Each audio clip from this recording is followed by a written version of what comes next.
What's up, everybody? Good morning. Welcome to a home day edition of Morning Scone, presented by Brock, the Baton Rouge Orthopedic Clinic, where we are counting down the days to Brock Rock and Wine a week from Saturday, y'all, in the South Stadium Club over at Tiger Stadium. And of course, Hudco Roofing, HudcoRoofing.com. Do business with someone you know.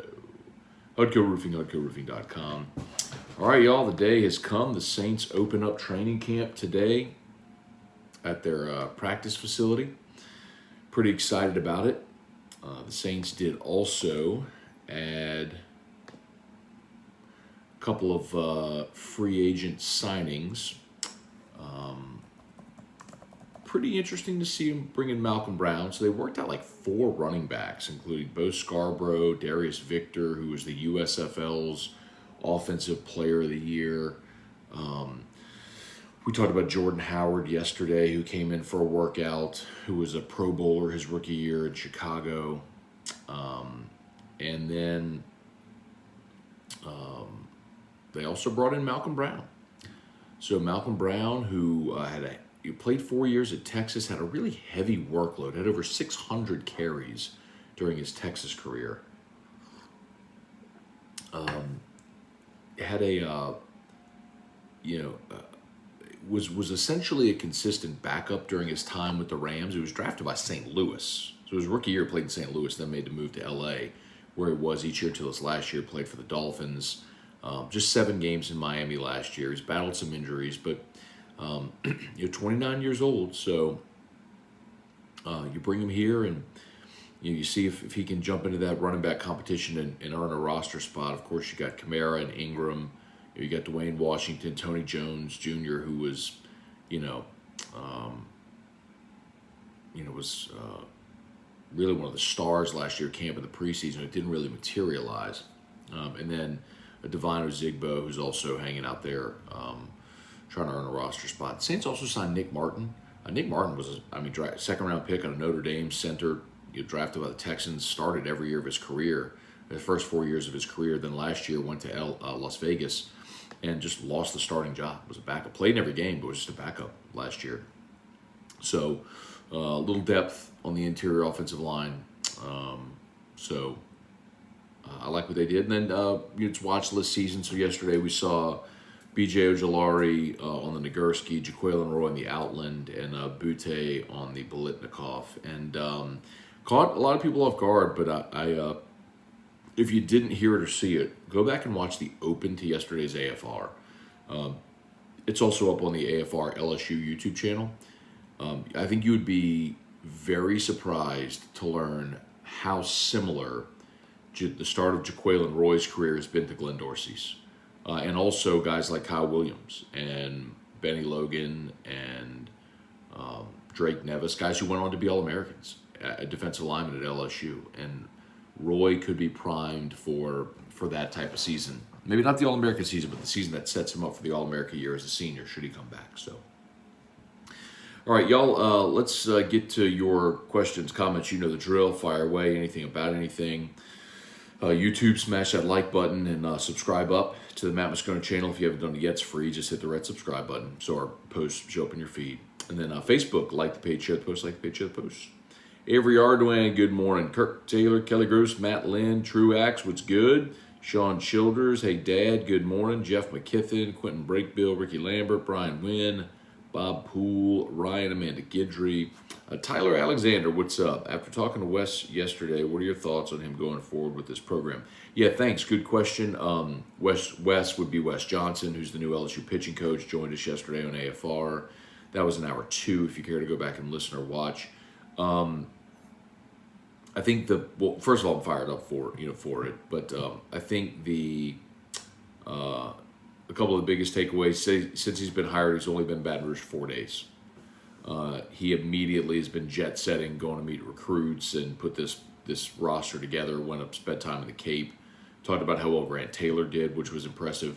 But the other thing he said is that to be a starter, you've got to be able to throw a secondary pitch for a strike at least 60% of the time.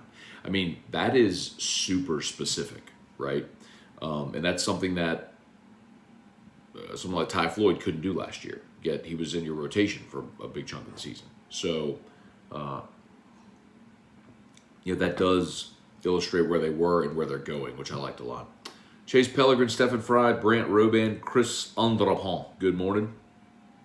Tim Gautreau, I consider first day of Saints camp the beginning of football season. I'm ready for some football. Yeah, and you know what else too, Tim?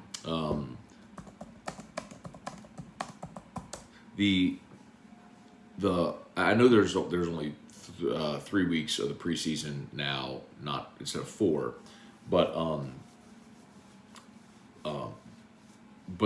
so the Hall of Fame game is actually like a week later than it typically would have been. But the Hall of Fame game is August the 4th. So it's the day that LSU opens up camp. So you're talking next week is the Hall of Fame game. So you actually do, it is football time. By the way, this year the Hall of Fame game it's the Raiders and the Jags. So, for what it's worth. But you get a preseason football game next week on the 4th. Weston Weaver, good morning. Trivia Carter, Larry Garner, Spurge, good morning.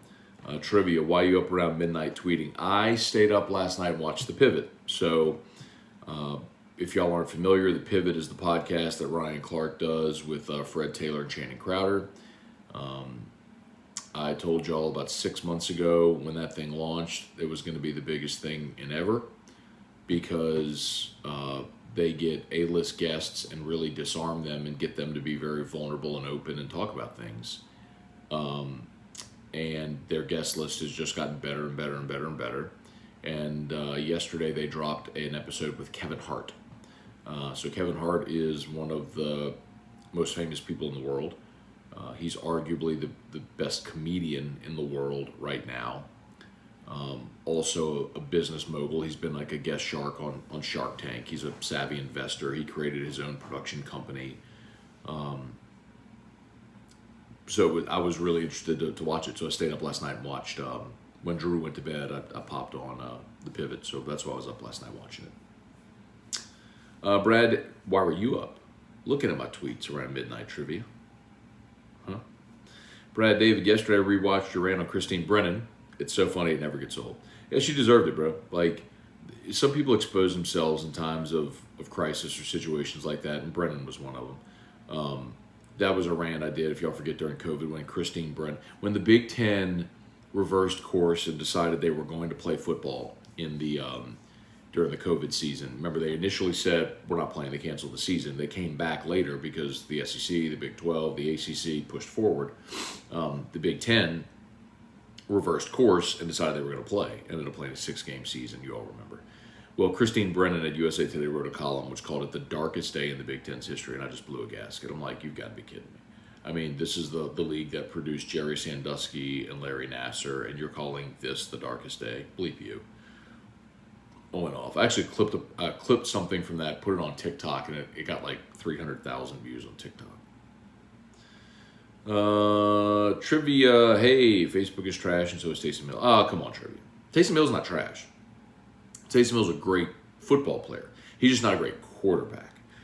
So it was funny yesterday whenever, if y'all missed it, Dennis Allen was doing his pre-camp media availability, and it was like they were asking what role is Taysom Hill going to play. It's like basically the same role he's been playing.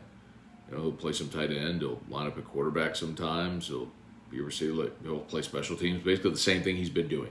That's why I keep laughing at everyone who keeps saying, "Oh, they got Taysom Hill at tight end. They don't need a tight end." Yet Taysom Hill's not a tight end.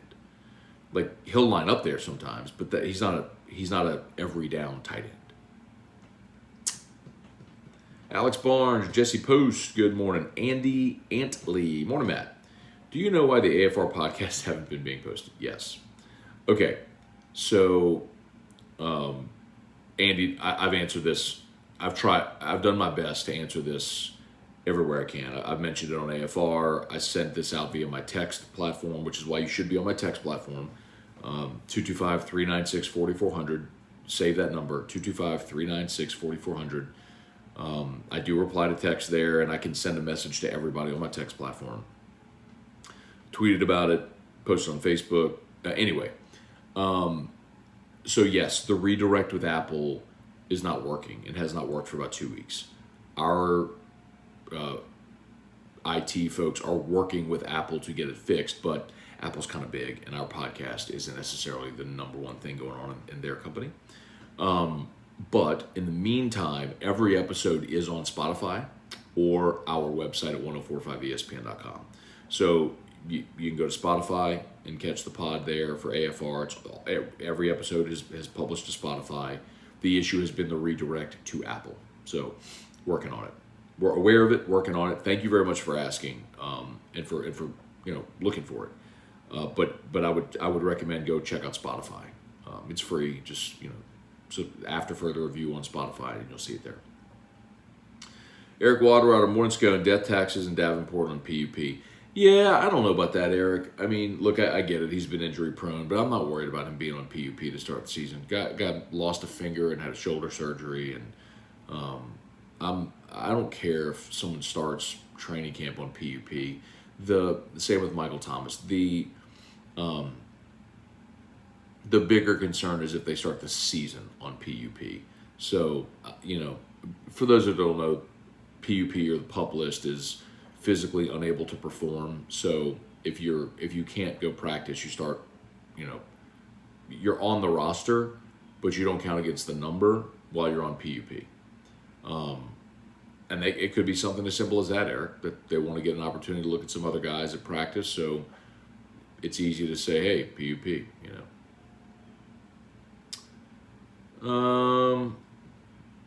Jesse Brown, morning. Happy training camp day. Ronnie Dugas, good morning. Trivia, the text platform is amazing. That's how we guilt trip Matt into random live shows after games. You don't guilt trip me into it, man. I enjoy doing it. But yes, that is trivia. I'll tell you, that is how I know there's interest. When a lot of people will pop me a message and be like, hey, you going live, going live, going live? All right. As long as y'all keep buying roofs, calling Brock, go and see my girl Crystal Poche from Restored Motions. Went and saw Crystal last week. I need to go again. I think I'm going to go to Crystal. I think I'm going to book her like every week for a month and go like 4 straight weeks and just just work out every bit of pain, kink, whatever I have, and just feel like really good. So, Restored Motions. You got pain, whatever you're dealing with. Whatever you tried, go see Crystal Poche. I promise you. Just book a session. I promise you. She will work whatever is bothering you out of you. Brian Wynn, Bob Poole, Ryan Amanda Gidry, what's up? Oh, I'm sorry. I've already did those. Dylan Landry. Let's see. Brant. It's Brant from Mr. Lebowski's. Do you think Dennis Allen will have a different looking offense and think it will be okay since Peyton was considered one of the best offensive minds? Brant, I think that they're going to be fine offensively. And I'll remind you that there have been 3 seasons when Sean Payton, of the 15, when Sean Payton turned over play calling duties to Pete Carmichael. And in all 3 of those seasons, the Saints finished top 6 in the NFL in offense. And I believe they were 2-6 or 1-2-6. So I think they're going to be fine.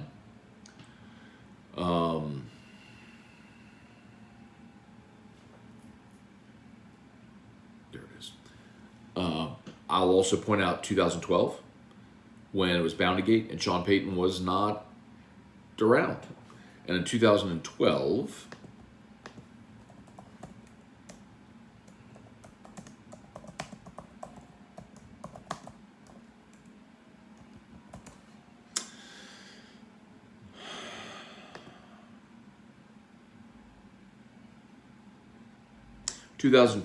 the Saints were second in the NFL in scoring and total offense, only to New England.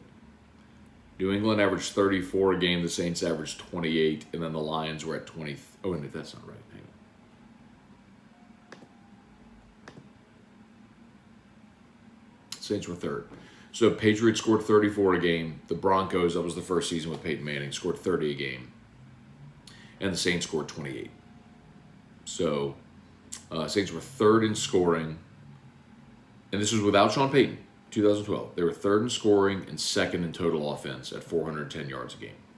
So they've done it without Sean before. Granted, they had Drew Brees, but Pete Carmichael as a play caller has done it before, and I do think that they'll be okay offensively. Keep Jameis upright. I think they'll be okay. Dylan Landry, see the article on the numbers you pick in the draft. If shoulder surgery could be season ending. Yeah, that sucks, and it always sucks when you're dealing with shoulder. Jason Horn, good morning. Melanie Willis, good morning. Haven't been able to catch the last few shows. Been in Vegas. Glad to be back. Well, Viva Las Vegas. Did y'all see there was a bowl projection from Athlon yesterday? The college football bowl projections, and they had LSU in the Las Vegas Bowl against UW.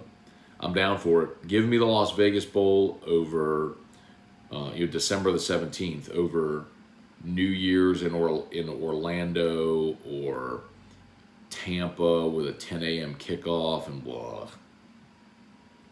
Hard pass. Give me Vegas. Aaron Hornsby. Ooh, Brant, fun question. Mega Millions, now over $1 billion. Would you still stay involved in sports business if you want it? Or say, heck no, never work a day again? Well, here's what I'll tell you, Brant. I would not do a 3-hour daily radio show anymore. That's for certain. I would, however, continue to produce content, likely, Louisiana-based sports content, Saints LSU, because I'm passionate about it and I enjoy doing it. So I would likely do that. I would own my own thing, and I would do it. A daily podcast or something like that. Vlog.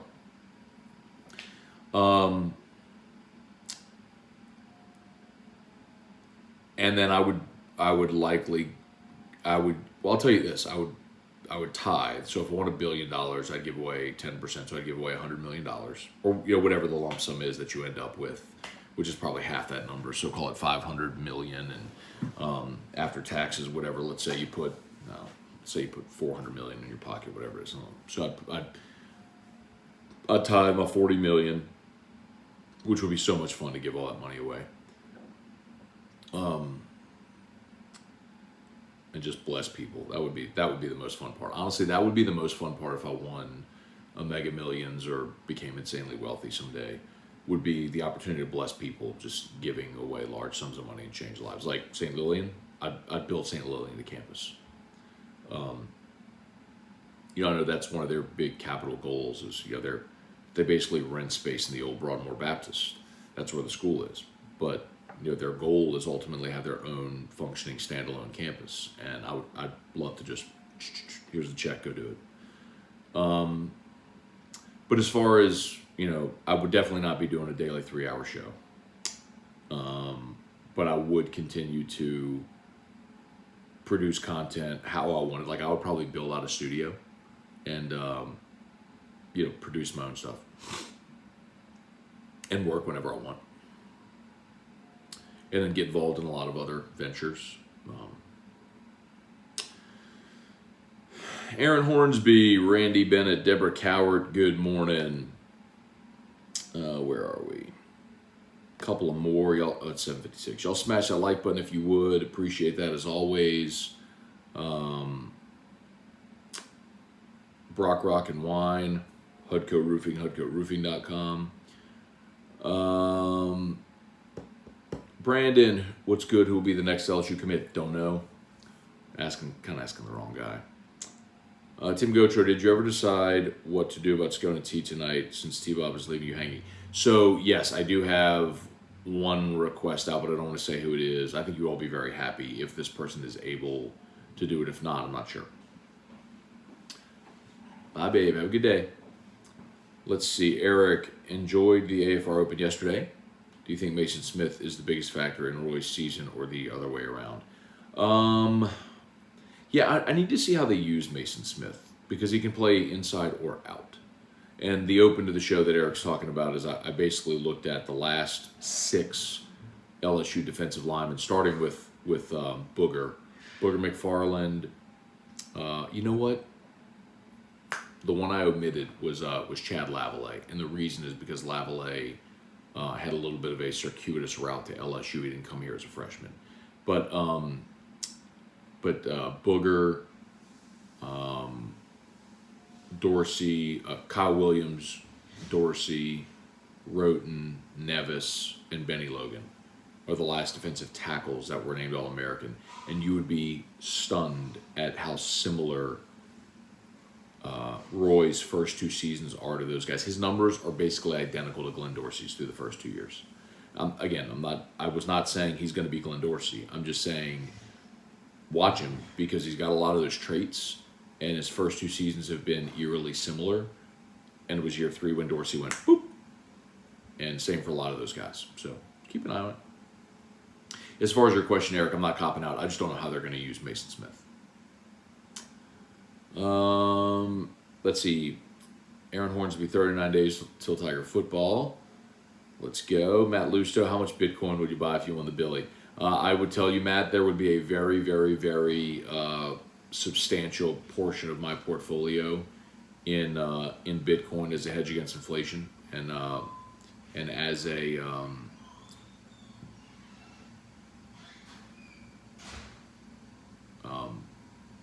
as a portion of my portfolio. Absolutely. How much? Hadn't thought about that, but there would definitely be a lot in there. Normal guy, Chris Carson retired, saw that. Apparently had a neck injury, which caused him to retire. Trivia, appreciate that you would give me $2 million to change my family's lives. Thank you, Matt. Wendell, good morning. Trivia, FYI, I would punch a dolphin for $1 million. AFR was awesome yesterday. Thank you, Wendell. I appreciate it, man. Thanks for watching.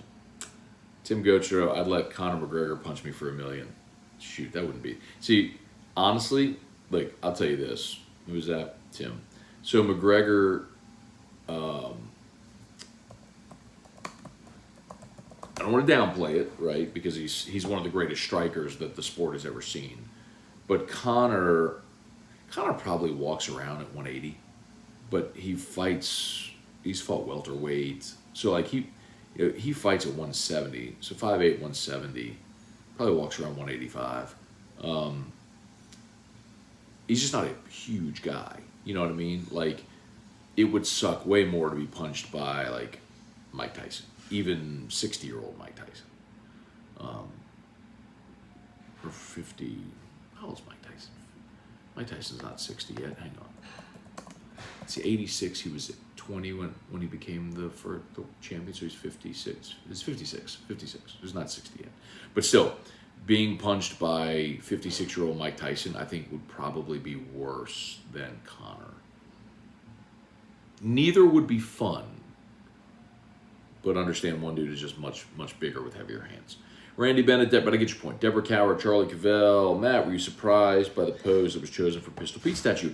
No, and I don't know if you heard, we had Jason Maravich, Pistol Pete's son, on AFR yesterday, second segment of the show if you want to go back and listen on demand. But it was pretty cool. He talked about how they chose his family chose the pose.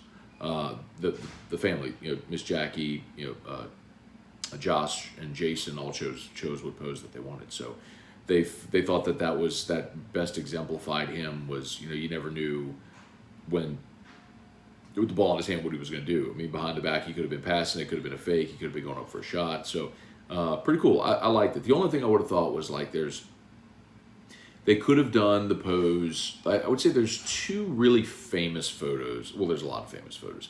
But one is the photo of him after he set the scoring record and his teammates are carrying him. You've all seen the still shot of that, right? He's kind of like looking up to the scoreboard. That's one, which could have been cool to recreate. And then 2 would have been, and it was actually the logo they used. If you watched any of the ceremony, they had like a purple screen behind the podium with a logo. It's a Pistol Pete statue, and the logo was Pete elevating the elbow in front of the face, elevating on a jump shot. I thought the jump shot would have been the other one, but I like what they did. I like what they did. And one of the things Jason said they chose because they thought that they're being as great a shooter as he was. I think he was the best ball handler in the history of basketball, is what he said. So it was really good. It was a really, really good convo. I like what they did. Tim Gotrom, 5'5", 160. Connor would be playing that. Okay, good point. Good for what I'm thinking in terms of me. Don't get me wrong. Connor would still absolutely annihilate me. He would break my face. But anyway. Nick Fury, Wilder, hell, anyone you want, that's true. I don't think you mean Nick Fury. I think you mean Tyson Fury. But I think Nick Fury played baseball at LSU. And Nate Fury. Leon Williams, morning. Saints camp opening. What a great day. Fired up for it. We'll have camp reports from Graf, Todd Graffanini, and then later on in camp from Matty Hudak every day. So we get Saints camp reports. So looking forward to it. Trivia, I'll take a kick to the face from John Jones or Anderson Silva. Now that would be intense. I mean, basically, if someone kicks you, like shin kicks you, that's essentially like taking a baseball bat and whacking you in the face with it.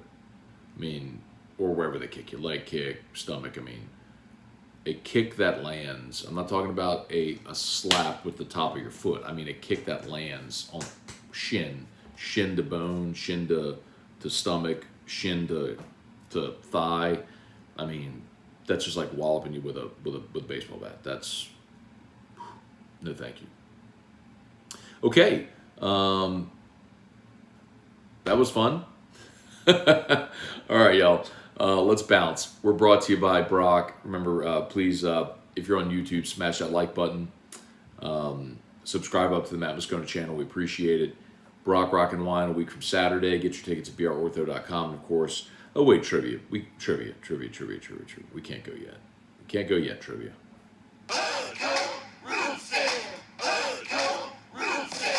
When you need a roof, call someone you know. Scone, Ontario.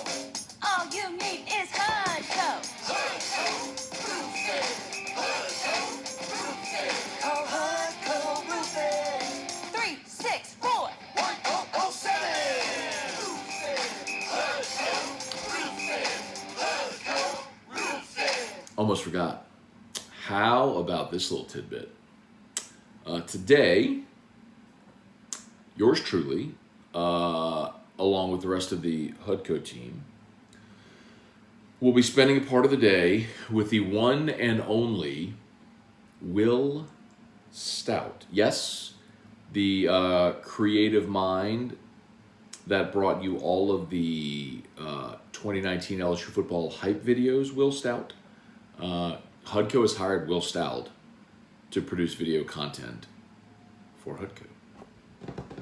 How you like me now? Can't wait to see how Will Stout makes roofing look like the coolest thing in the world. Anyway, so we're gonna get some stuff shot today. Looking forward to it. All right, y'all. Trivia: I would listen to the Hudco song for 1 year straight on loop for $1 million.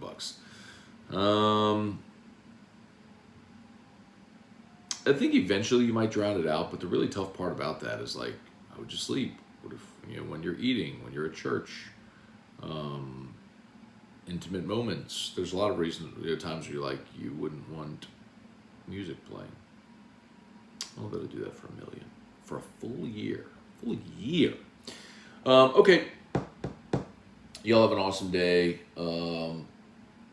LSU Daily's already posted, by the way.